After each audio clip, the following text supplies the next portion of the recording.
Salam arit pecinta hewan N2 TV. Sekali lagi karena musim hujan ya, saya juga ingin menyampaikan poin-poin penting dalam beternak kambing. Intinya yang ingin sukses dalam beternak kambing. Pertama, kalau memang teman-teman semuanya pengen sukses ternak kambing itu, pertama pahami dulu tujuan Anda beternak kambing. Terus jenis kambing apa yang pengen Anda pilih. Karena kan tujuan itu pasti berbeda-beda toh. Ada yang tujuannya hobi, ada yang tujuannya adalah ekonomi, ada tujuannya adalah tabungan, ada tujuannya adalah macam-macam lah, ya kan? Semua ini memiliki tujuan yang berbeda-beda. Karena tujuan yang berbeda-beda, pasti kambingnya juga berbeda-beda, ya kan? Entah itu kalau hobi mungkin bisa macam-macam ya. Hobi itu bisa kambing sanen, bisa kambing etawa, peranaan etawa lah ya. Terus ada bur gitu kan. Tapi kalau tujuannya adalah tabungan, kemungkinan mau kambing-kambing kacang ya, kambing kacang atau Jawa Randu gitu kan. Nah, jadi saya memang pengen menempatkan posisi di mana kita harus beternak kambing. Jadi mau ternak kambing itu adalah faktornya pilihan, selain mengukur kemampuan kita ya, kemampuan ekonomi atau uang, terus kemampuan kita mengarit, kemampuan adanya lahan untuk membuat kandang, lahan untuk membuat bank pakan, semuanya gitu kan. Ini semuanya harus kita sadari dari awal. Tujuan dalam beternak kambing,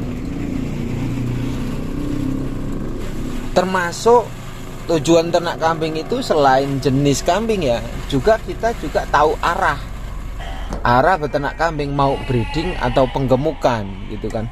Karena ujung-ujungnya semuanya adalah pasar jual gitu kan. Ini ujung-ujungnya pasar jual. Peternak tidak menginginkan harga murah, pengen mendapatkan untung gitu kan. Sementara harga jual di pasaran ini tidak menentu. Rata-rata yang mematok harga ini bukan pedagang, bukan peternak, tetapi pedagang.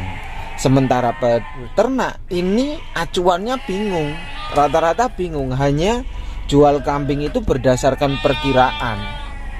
Rata-rata perkiraan, tidak berdasarkan harga paten pasti gitu kan. Ini yang perlu kita pahami. Jadi yang pertama dalam beternak kambing itu, tentukan dulu Anda mau breeding atau penggemukan. Terus setelah itu Anda ternak ini tujuannya adalah hobi atau seneng-seneng saja, atau investasi atau tabungan gitu kan. Ini harus Anda pahami. Kalau sudah itu Anda sudah pahami, maka tentukan jenis kambingnya. Kambing kacang kah? Kambing Jawa Randu kah? Kambing peranaan etawa? Kambing sanen gitu kan? Atau kambing bur? Kalau kambing kacang itu kambingnya kecil, kambing lokal, kambing desa, kambing yang mudah untuk dipelihara, terus mudah berkembang biak, mudah untuk diangon, digembala seperti domba kan gitu. Terus kalau kambing etawa ini, peranaan etawa ini bukan masuk kelas pedaging rata-rata kan, asumsinya. Rata-rata kambing etawa itu ya kelasnya kelas hobi, kelas kontes, kelas pecinta gitu kan. Yang ini kalau kambing kacang harganya di desa mungkin ya hanya 1 juta, kalau betina sampai 1,5 juta, bejantan antara 2 juta sampai 3 juta untuk kambing kacang. Kalau peranaan etawa betina itu ditentukan hobi, ditentukan senang, selain postur tubuh, warna, pola warna, terus kemudian ciri-ciri fisiknya. Ini pasti harganya mulai dari jutaan sampai ratusan juta. Terus kalau kambing sanen, karena kambing sanen ini fokusnya adalah kambing susu perah gitu kan, bukan kambing pedaging, bukan kambing breeding, bukan kambing angonan. Kambing sanen ini adalah kambing bukan lokal, kambing impor, sama seperti kambing bur gitu kan. Kambing sanen ini fokusnya adalah untuk menghasilkan produksi susu yang lebih banyak dibandingkan kambing yang lain kan gitu. Ini kambing sanen. Nah kalau kambing bur ini tujuannya sebenarnya adalah kambing pedaging kan gitu. Selain postur tubuhnya bagus, gemuknya juga bisa diharapkan sesuai dengan target. Ini kambing bur ya. Terus kalau domba itu kan ada domba Garut, ada domba persilangan, ada domba-domba impor. Ya sama lah. Intinya kita mau kemana arahnya kan, mau daging atau mau hobi. Semua harus ditentukan. Kalau semua sudah menentukan kambingnya, ini harus dianalisa juga tingkat kelemahan dan rawannya gitu loh. Rawan terhadap penyakit, ketahanan fisiknya bagaimana gitu kan. Terus kita sesuaikan dengan daerah kita. Daerah kita itu kira-kira iklimnya bagaimana, cuacanya cuaca dingin atau panas atau pegunungan atau dataran rendah. Ini harus kita sesuaikan dengan kambing yang saya sebutkan di atas. Mana yang paling menurut Anda itu cocok di daerah Anda. Kemudian selain cocok di daerah Anda, juga Anda harus paham kira-kira di lingkungan Anda, di desa Anda, di kecamatan Anda, di kabupaten Anda itu kambing yang mudah untuk dicari, dijual, belikan itu dan harganya stabil yang mana. Ini yang penting Anda pahami. Kalau ini mindsetnya adalah breeding atau penggemukan. Kalau tujuannya hobi, tidak masalah mau harga kambing murah atau mahal, nggak pengaruh itu. Karena hobi ya ketemunya dengan pecinta, dengan penghobi juga. Kambing-kambing hobi, kambing-kambing seni tidak bisa ditemukan di pasar kampung, pasar desa, pasar kecamatan atau pasar kabupaten. Itu jarang bisa ditemukan, kecuali kambing seni yang sudah afkir itu pasti masuk kelas pedaging kan gitu, bukan seni lagi. Mungkin itu masih bisa ditemukan gitu kan. Terus kemudian setelah itu semuanya sudah Anda pahami, maka kemudian lahan untuk pembuatan kandang juga Anda harus tentukan di mana letaknya yang kemudian tidak sinar matahari tidak terhambat, terus sirkulasi udaranya juga bisa lancar, terus kemudian antara kanan kiri tetangga Anda itu tidak bermasalah, terus jarak antara kandang kambing dengan rumah juga tidak terlalu dekat gitu kan. Terus kemudian bagaimana mengatur kandang itu biar sehat, bau kohenya tidak menyengat. Ini semuanya harus Anda pahami, harus Anda pikirkan. Karena ini penting. Jangan sampai membuat kandang sudah bagus, sudah biaya mahal, justru memiliki banyak kekurangan berkaitan sirkulasi udara, berkaitan pencahayaan, berkaitan dengan tinggi kandang itu sendiri, ukuran kandang itu sendiri, ya kan. Ini jangan sampai Anda tidak memahami itu semuanya, karena semuanya harus kita minimalisir berkaitan dengan resiko, ya kan. Terus kemudian kalau sudah lahan kandang sudah, maka Anda harus pahami juga kalau Anda ternaknya itu adalah skala tabungan. Mungkin kalau tabungan ya 1, 2 ekor, 3 ekor cukup. Tapi kalau investasi nggak mungkin 1 ekor, 2 ekor, jelas banyak. Tujuannya ya puluhan ekor hingga ratusan ekor. Kalau sudah investasi, maka tidak mungkin Anda tidak menyiapkan lahan pakan, tanaman. Tidak mungkin Anda ngarit karena sudah ratusan ekor, puluhan ekor, ya kan? Kalau ngarit itu ya di bawah 10 ekor masih bisa, masih mampu. Tapi kalau sudah di atas 10 ekor saja sudah repot untuk mencari rumput per hari. Nah, ini harus Anda pikirkan semuanya, kemampuan kita dan lain sebagainya. Kalau sudah di atas 10 ekor, 20 ekor, 30 ekor, ratusan ekor, harus menyiapkan lahan untuk ditanami pakanan, rumput hijauan yang bervariasi, jangan satu jenis. Karena satu jenis pun berdasarkan pengalaman, dan kita juga harus paham, makhluk kita juga sebagai manusia, kalau makannya hanya nasi saja ya nggak enak, makannya hanya tempe saja ya nggak enak. Semuanya harus bervariasi, 4 sehat 5 sempurna, intinya kan begitu. Jadi segala macam tanaman untuk bank pakan, untuk makanan kambing itu harus bervariasi, itu kan. Kenapa? Kalau bervariasi, selain kambingnya sehat, gemuk, ya kan. Tujuannya mau breeding, mau penggemukan bisa kalau bervariasi. Untuk susu bagus, itu kan produksi susu bagus, untuk tingkat kehamilan bagus, untuk masa mengandung itu bagus, gitu kan. Bunting lah ya, masa bunting, kambing bunting itu bagus supaya anaknya bagus, hasilnya bagus. Untuk kambing penggemukan juga biar sehat, biar cepat gemuk. Bank pakan itu selain penting juga meminimalisir yang namanya biaya. Karena kuncinya ternak kambing itu selain memilih kambing yang bagus, yang selektif, yang sesuai dengan ciri-ciri yang kita inginkan, termasuk yang utama adalah pakan.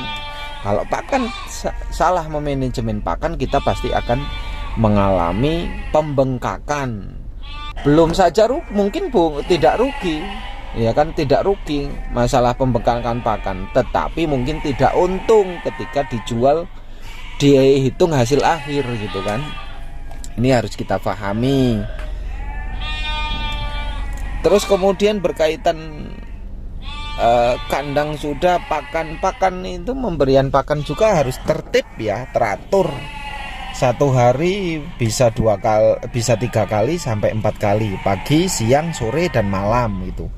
Dan itu harus teratur, tidak boleh berganti-ganti waktu, harus tertib. Harus tertib, waktunya tertib, tidak boleh berganti-ganti, dan tidak boleh telat ngasih makan. Karena kalau telat ngasih makan, ya kambing bisa masuk angin, gitu kan, bisa sakit.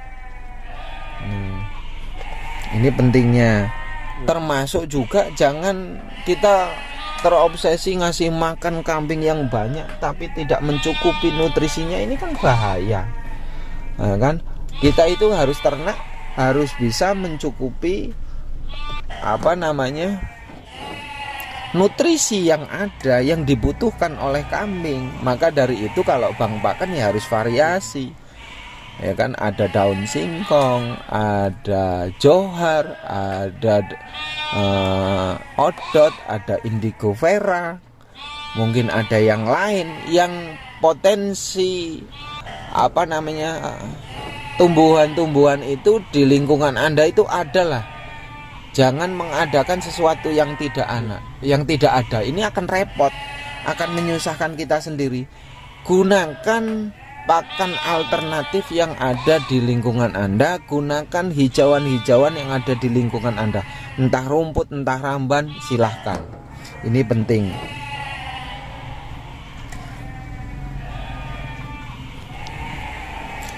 Kembali ke kandang ini ya. Ke kandang itu, kalau lahannya kandang kita terbuka, perlu juga kita pikirkan struktur kandangnya. Bagaimana kandang terbuka itu tidak terlalu dingin untuk kambing. Ya untuk kambing itu kan ya perlu penghangat juga, kita kan perlu di desa kita, di negara kita, di daerah kita pasti ada 2 musim lah, ada musim kemarau, ada musim hujan gitu kan.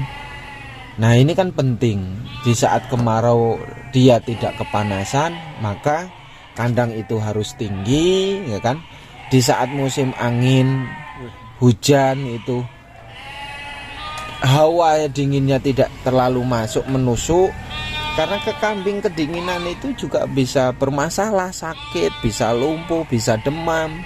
Maka dinding kandang itu yang bawah harus rapat, itu harus rapat. Kalau yang artinya kalau tinggi kambingnya itu, kandang kambingnya itu dindingnya 1,5 meter ya minimal 50 cm-nya atau 60 cm-nya itu di sekitaran kandang kambing itu, kotaan kandang kambing itu tertutup, yang terbuka yang di atas saja. Jadi kayunya itu si sekelilingnya itu rapat.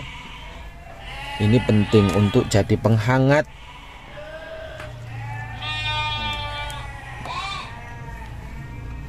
Terus kemudian berkaitan dengan kotoran ini ya. Pengkotoran itu kalau bisa kohenya atau air seninya bisa kita olah sih, untuk lebih meningkatkan nilai ekonomi yang lebih baik. Itu kan kohenya bisa kita olah untuk menjadi pupuk organik. Yang tadinya masih bulat-bulat kita jadikan halus gitu kan, kita lembut, kita chopper, terus kita racik dengan bahan-bahan yang lainnya untuk menjadi pohon organik. Dan ini kan meningkatkan nilai ekonomi yang tinggi. Jadi bukan hanya fokus ke kambing, tapi kotoran pun bisa punya nilai ekonomi tinggi, termasuk air seninya. Memang di berbagai daerah pengolahan air seni itu memang mengalami banyak mungkin ya kendala atau kegagalan gitu kan, dalam mengupayakan mengganti pupuk kimia menjadi pupuk organik. Ini kan susah, dan pola-pola pikir kita yang sudah terlalu ditanami pola instan, pola cepat, ini akan sulit diganti juga kan gitu.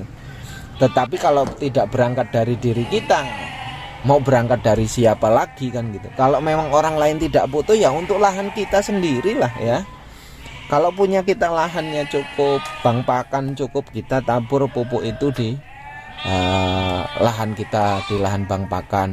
Kalau bisa selain bang pakan ada lahan yang tersisa, kan kita bisa nanam sayuran. Yang bikin gembuk domba itu entah apanya? Itu cabai, entah dari itu makannya apanya yang maksudnya? Yang nilai ekonominya rumputnya, juga bagus. pakcongnya, odotnya, konsentratnya, atau daun singkongnya, atau itu memiliki banyak kasih sayang cabang kita gitu. terhadap kambing. Dari ternaknya atau menghasilkan, dari kohenya menghasilkan, terutama dari sih lahan kalau kita menurutku sendiri kasih sayang menghasilkan, sih, sehingga sekarang ekonomi harian, kita pakan mingguan, bagus. bulanan, Kalau tahunan ngasih makan ini cuma ada. brak-bruk, kayaknya Dan hasil kita belum tidak bisa bingung. maksimal. Kalau hanya Kalau mengandalkan menurutku sih, satu arah, jadi ya utama ini kasih akan sayang, bingung, perhatian akan kita susah. sama Iya, kalau satu peliharaan, arah itu ya insya Allah mencukupi nggak bakal kebutuhan bohong kita lah hasilnya. harian, mingguan, Nggak bakal bulanan. bohong. Orang saya saja, Jengkel ya.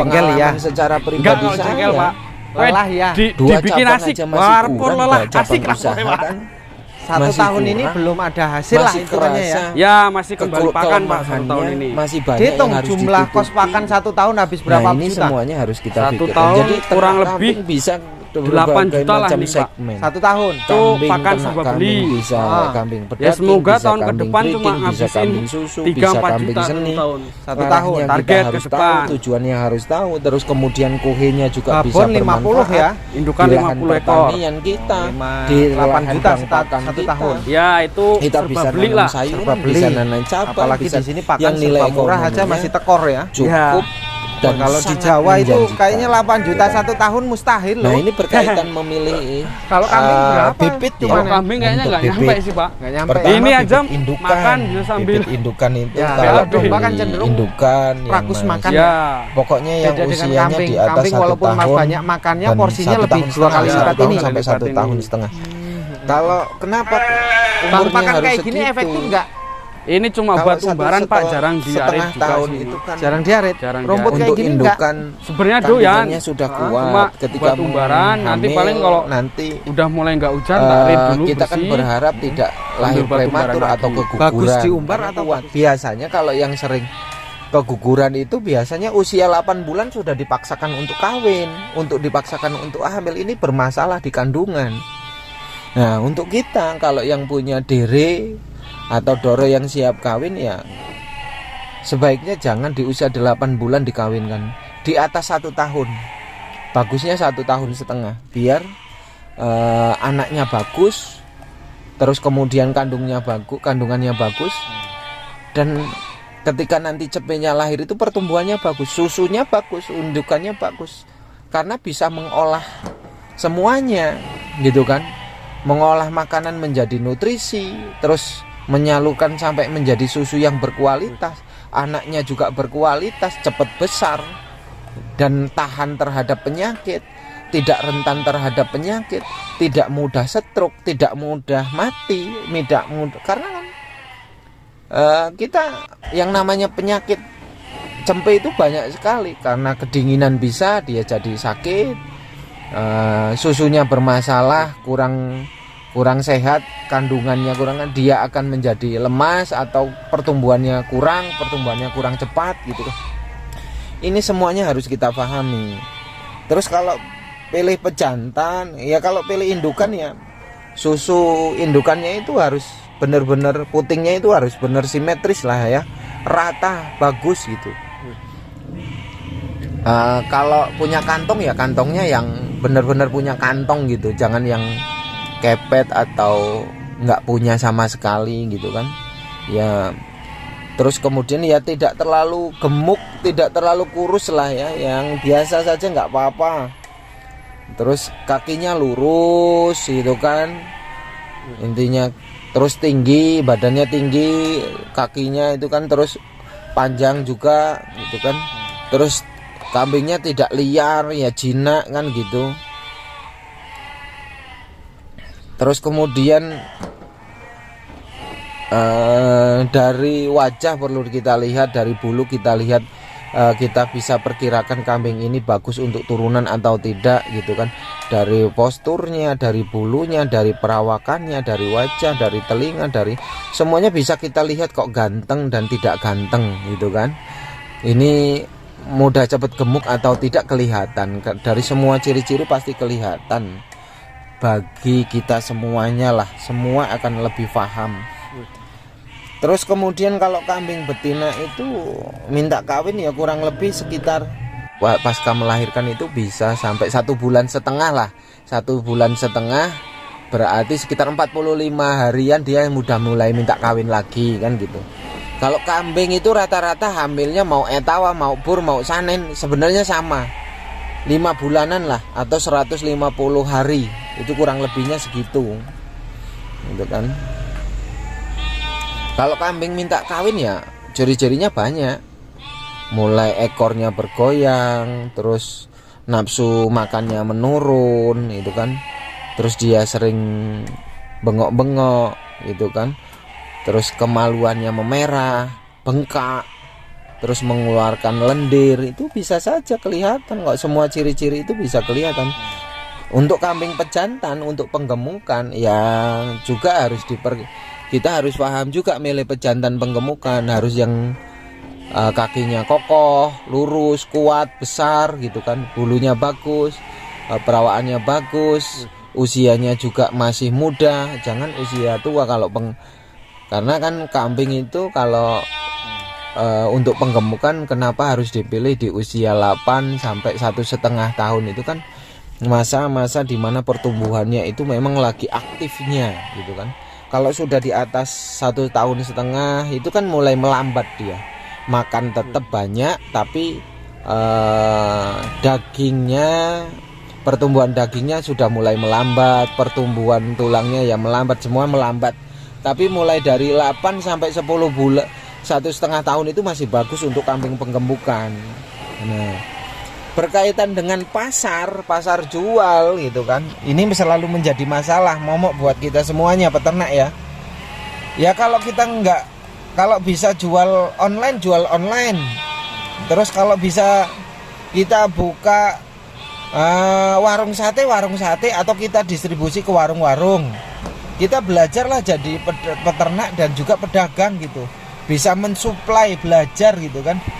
Artinya tidak terpaku pada pedagang atau terpaku pada seseorang satu saja, tapi kita bisa membuat market yang baru, gitu kan? Ini penting buat kita semuanya. Kalau kambing sanen, kambing susu Jawa Randu bisa nggak? Ya sebenarnya bisa saja. Kambing Jawa Randu juga itu ada kambing yang menghasilkan produksi si susunya juga banyak. Di sini juga banyak kok contohnya.